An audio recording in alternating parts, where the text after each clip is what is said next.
Oke, Assalamualaikum warahmatullahi wabarakatuh. Waalaikumsalam warahmatullahi wabarakatuh. Oke, rekan-rekan, mohon izin untuk memimpin jalannya diskusi. Untuk pagi hari ini, kita akan diskusi tentang prenatal dan neonatal. Saya akan menampilkan video, ada 2 video yang akan saya tampilkan. Sebentar, saya akan presentasikan.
Izin anjing.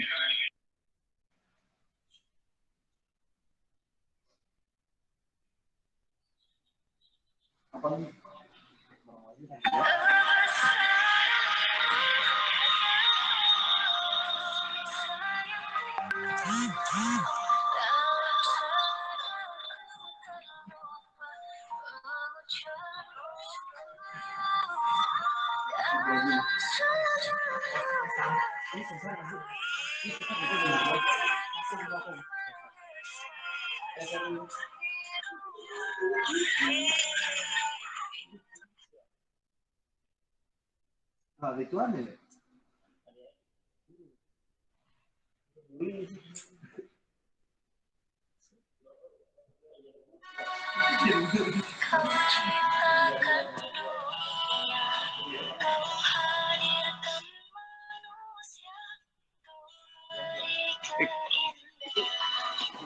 Ada suaranya nih. Belum, cek dulu.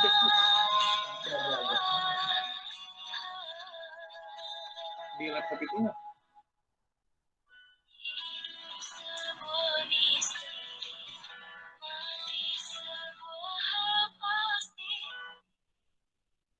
Ada suara ya? Ada.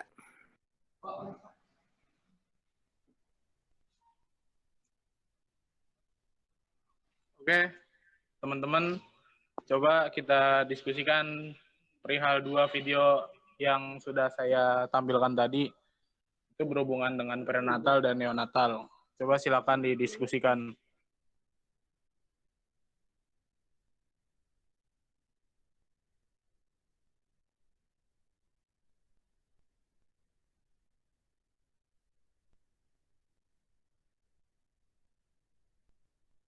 Sebelumnya, saya mohon izin untuk menyampaikan amanah dari Pak Yuda untuk menyampaikan pendapat teman-teman sekalian, pendapat pribadi teman-teman sekalian tentang prenatal dan neonatal. Kira-kira deskripsi prenatal dan neonatal itu apa sih menurut teman-teman sekalian? Coba silakan.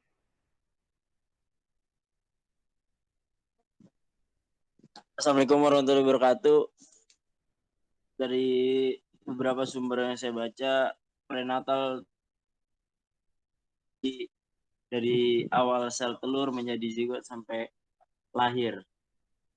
Mungkin ada yang lain untuk menambahkan.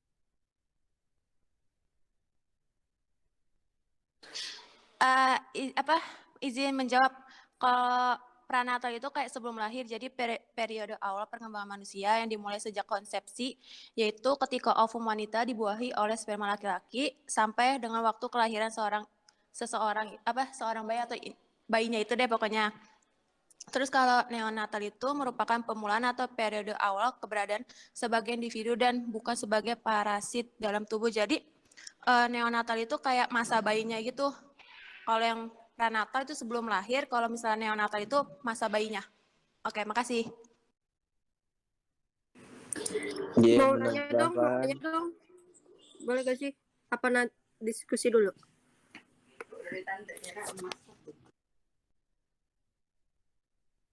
Alis, Silakan. mau nanya dong, boleh gak? Tambahkan lagi dan mungkin ada yang ingin menyanggah. Baik Haki, ingin Silakan. menambahkan Baik Haki. Baik Haki, ingin menambahkan Baik Haki. Siap, silakan. Ya, menurut saya prenatal itu adalah perkembangan siklus dari di dalam perut, dan neonatal itu perkembangan siklus di luar perut. Jadi ada kaitannya dengan perkembangan motorik anak.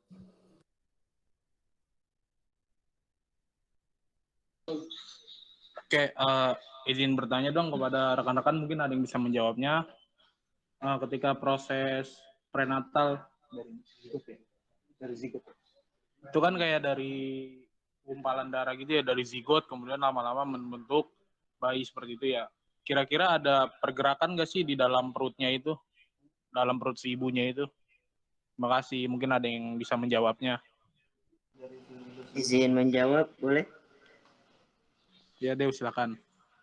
Kalau tahu ilmu yang saya dapat itu dimulai dari kandungan 4 bulan, ketika ruhnya sudah masuk ke dalam tubuh bayi tersebut, calon bayi tersebut.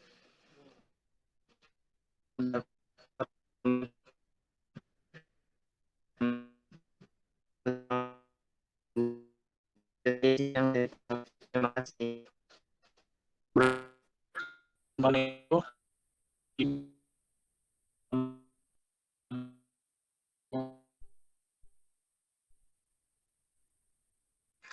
Assalamualaikum, izin bertanya dong. Silakan, Bagia. Mau bertanya, tadi kan di video tuh yang ada bayi itu kan kayak ditutupin kayak di dalam balon gitu ya, dalam seal. Itu tuh apa sih, teman-teman?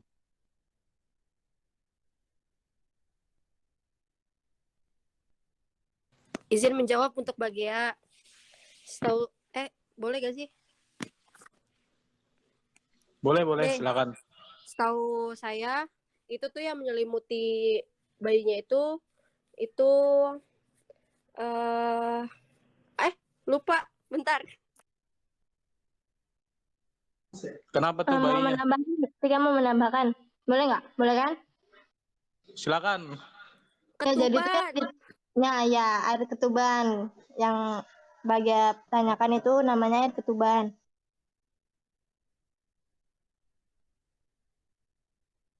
Oh, jadi itu namanya air ketuban yang selama ini sering dibicarakan oleh para ibu-ibu hamil ya? Seperti itu wujudnya. Iya, setahu saya itu namanya air ketuban. Itu juga buat ngelindungin bayinya. Sama ada nutrisi gitu pokoknya di dalam ketubannya itu. Mau nanya pokoknya dong, buat ngelindungin bayinya itu. mau nanya. Oke, Dini nanya. Kan itu tadi kan air ketuban ya. Kalau ngelihat di TV sih, kalau misalkan mau lahiran itu air ketubannya udah pecah. Nah, kalau misalkan si air ketuban itu keluar ya, misalkan sampai habis gitu. Nah, itu ada resiko nggak sih buat anaknya? Kayak udah gak ada air ketuban gitu, telat ke rumah sakit gitu. Itu ada resiko nggak sih? Karena si air ketubannya itu udah habis atau udah pecah gitu. Kasih. Ingin menjawab Dini. Oke, Dimas. zaman sekarang itu udah masuk kepada eranya operasi-operasi dini. Jadi banyak ibu-ibu hamil yang takut lahir normal, maka dia sesar dini. Jadi lebih baik ke operasi dini. Oh, buat jaga-jaganya itu mereka ambil tindakan operasi gitu ya? Iya dini. Din, izin menambahkan. Silahkan. Kalau misalnya air ketuban pecah itu sebenarnya tanda-tanda melahirkan. Setahu Tapi saya itu jangka waktunya dari air ketuban pecah itu tuh ada jangka waktunya nggak sih? Kayak misalkan dari air ketuban pecah tuh harus buru-buru sampai rumah sakit tuh sebelum 1 jam atau sebelum 2 jam atau gimana? kalau menurut yang artikel yang saya baca, ada juga tuh kelahiran mengalami ketuban pecah itu sebelum kehamilan minggu ke-37. Itu bisa disebut sebagai preterm prematur atau bayi prematur gitu Din jadinya. Izin menambahkan, boleh gak? Boleh. Dari Bagus. Kan tadi Dini sebenarnya nanya jangka waktunya dari ketubannya itu pecah berapa lama kan? Nah, Gitu Mas Idin. Setahu saya, menurut yang saya baca, itu tuh maksimal mungkin 24 jam. Kalau misal lebih dari 24 jam bisa beresiko. Gitu, Din. Kalau di bawah 24 jam itu jadinya bayi prematur, Din. Iya gitu maksudnya. guys. Izin bertanya dong. Tanya, Bot. Untuk masalah air ketuban tadi, ada yang katakan tadi dibilang Bagus itu kan prematur. Nah, kalau penyebabnya lebih parahnya itu apa sih ketika bayinya si air ketuban ini duluan pecah dan melewati jangka waktu itu? Untuk si bayi ini penyebabnya itu seperti apa akibat fatalnya?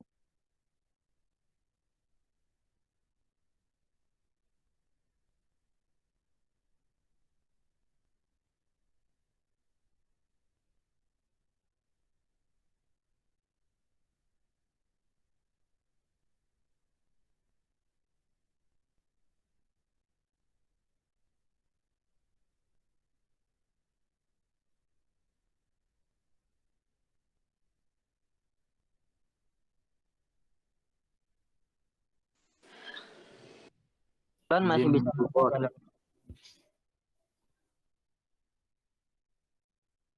Pebot, tadi pertanyaannya apa? Mohon maaf. Tingkat resiko pada bayi ketika air ketuban itu duluan pecah. Nah, itu jangka waktunya melebihi batas yang tadi disebutkan oleh Ginanjar. Nah, itu penyebabnya tuh seperti apa untuk kesehatan bayinya itu? Izin menjawab.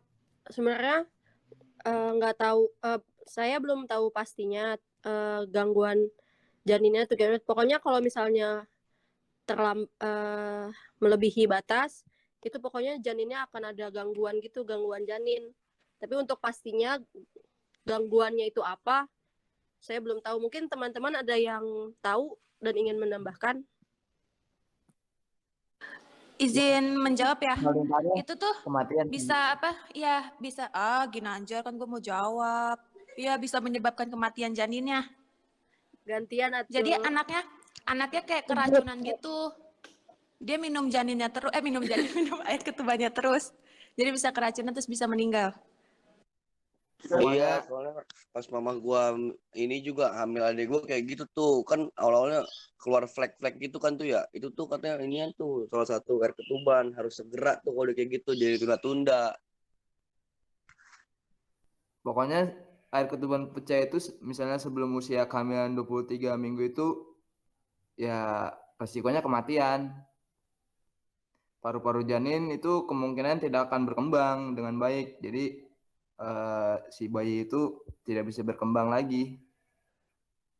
Jadi tidak bisa bertahan hidup. Soalnya paru-parunya belum bisa berkembang. Kalau misalnya di bawah usia kehamilan 23 minggu ya.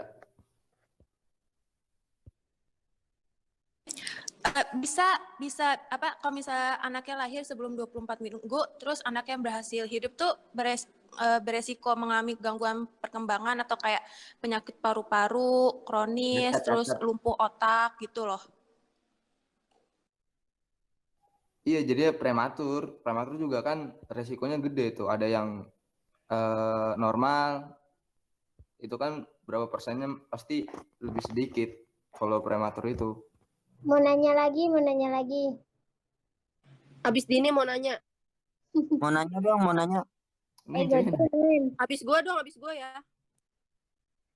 Nih, kan itu air ketuban pecah itu emang udah waktunya atau ada sebab akibatnya kayak kebentur atau emang udah waktunya aja. Tapi kan kalau misalkan udah waktunya, yang tadi kata Ginanjar berapa minggu tuh air ketubannya pecah.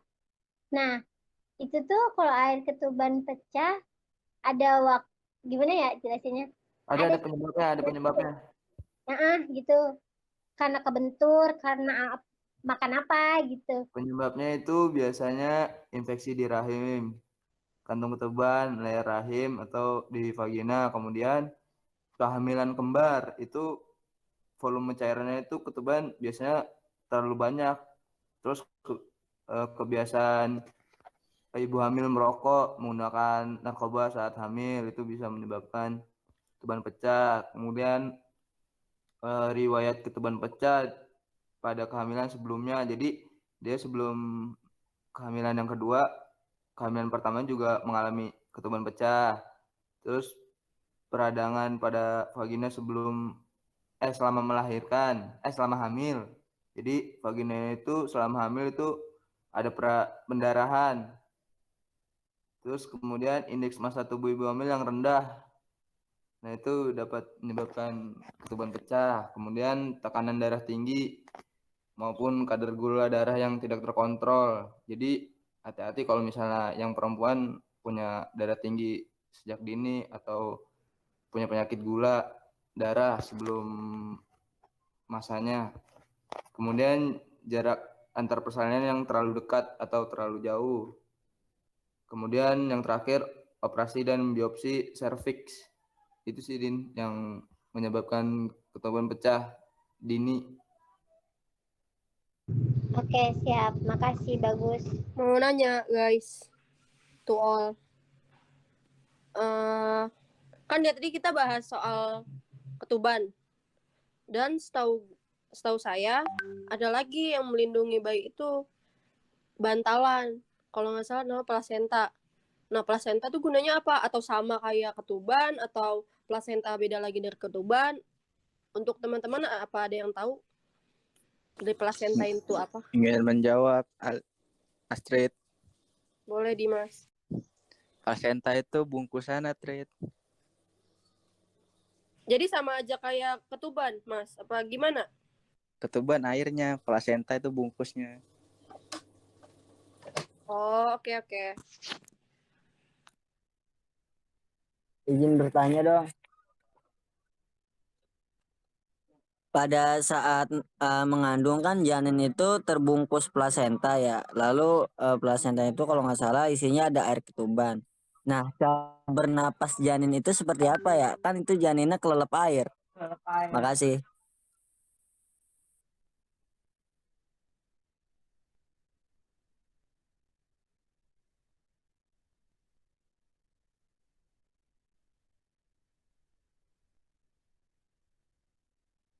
Lah itu kan ada hari-hari.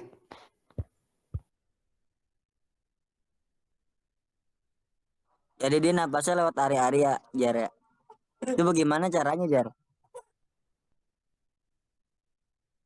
Itu lewat tali pusar. Izin menambahkan. Tali Benar pusar kata bukannya Alis, buat itu lewat proses makan tali pusar. napas. Pertukaran oksigennya jadi lewat tali pusar, bukan lewat hidung atau lewat mulut, tapi lewat tali pusar. Nambahin dari yang Alis tadi. Karena paru-parunya waktu itu belum berfungsi sempurna gitu. Jadi dia bernafasnya lewat tali pusar, begitu. Hari-hari. Iya, itu disebut dengan ari-ari biasanya.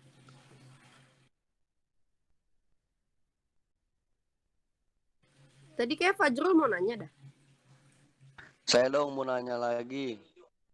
Kan saat ini banyak ya ada yang nikah muda. Nah, itu tuh bakal berpengaruh nggak sih ke iniannya, janinnya atau ke air ketubannya gitu, bakal lebih cepat atau gimana pecahnya?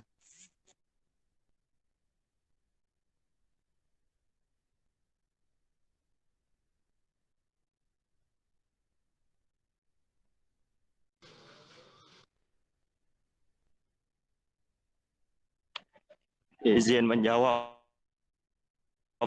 Ban, dari bagian kedengaran nggak?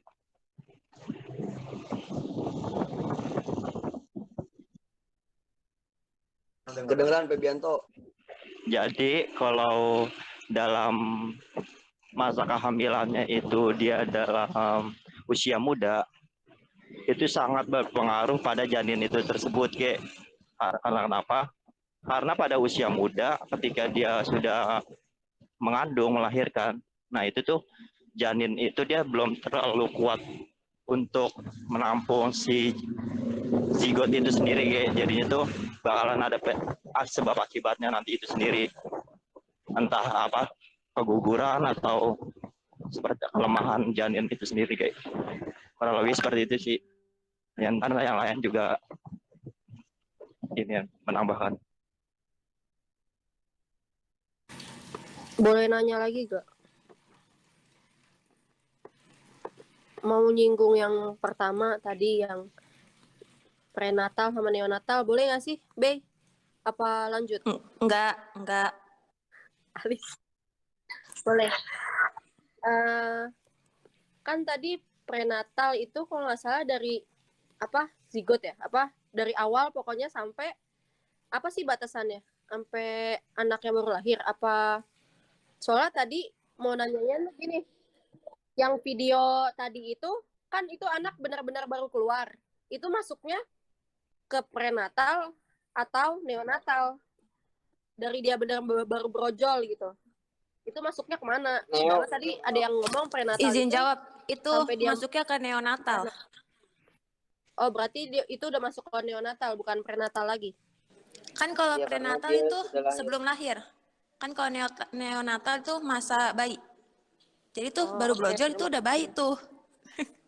Oke, terima kasih.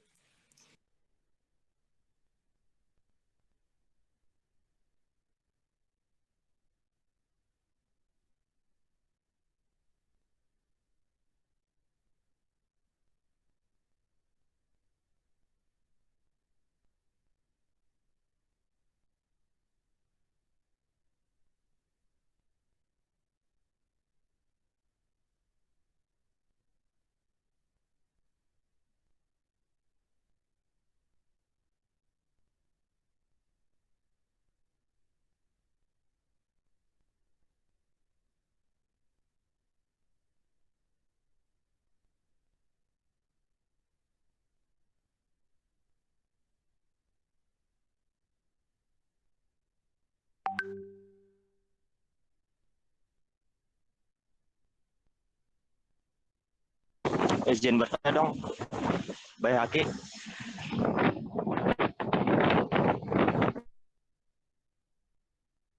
Dalam proses neonatal itu kan tadi kan dijelaskan bahwa dari awal lahir sampai berapa hari gitu kan ya. Nah, apa saja sih yang perlu diperhatikan perkembangan si bayi ini untuk yang lebih baiknya? Apa saja yang perlu diperhatikan dalam perkembangannya?